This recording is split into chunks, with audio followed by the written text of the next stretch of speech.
আজকের এই ভিডিওতে আমরা আলোচনা করব তুলসী পাতার উপকারিতা নিয়ে। তুলসী পাতা অনেক দিন ধরে আয়ুর্বেদিক ঔষধ হিসাবে ব্যবহৃত হয়ে আসছে। এতে রয়েছে প্রচুর পরিমাণে অ্যান্টিঅক্সিডেন্ট, অ্যান্টি ইনফ্ল্যামেটরি এবং অ্যান্টিব্যাকটেরিয়াল উপাদান, যা আমাদের শরীরের জন্য অত্যন্ত উপকারী।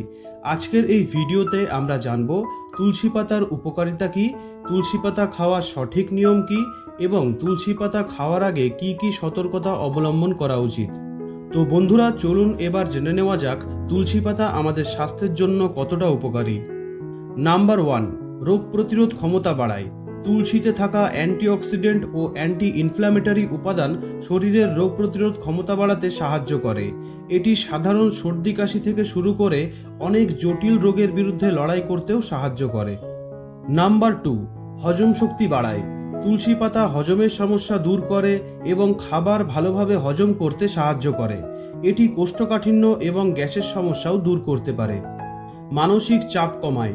তুলসীতে থাকা উপাদানগুলি মস্তিষ্ককে শান্ত করে এবং মানসিক চাপ কমাতে সাহায্য করে। এটি উদ্বেগ এবং অবসাদ দূর করতেও সহায়তা করে।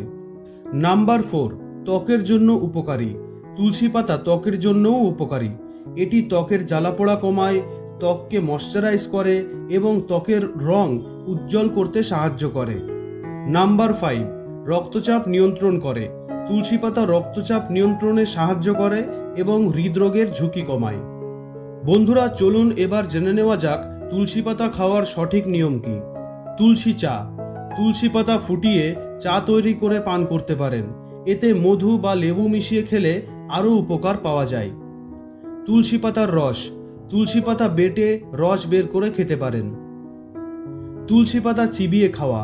প্রতিদিন কয়েকটি তুলসী পাতা চিবিয়েও খেতে পারেন। খাবারের সাথে তুলসী পাতা।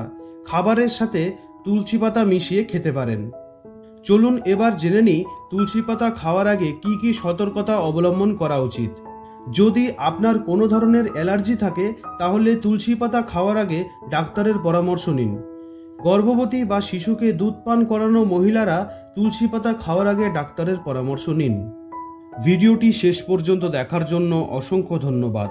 ভিডিও ভালো লাগলে লাইক করবেন, চ্যানেলে নতুন হলে সাবস্ক্রাইব করবেন এবং ভিডিওটি কেমন লাগলো কমেন্ট করে অবশ্যই জানাবেন।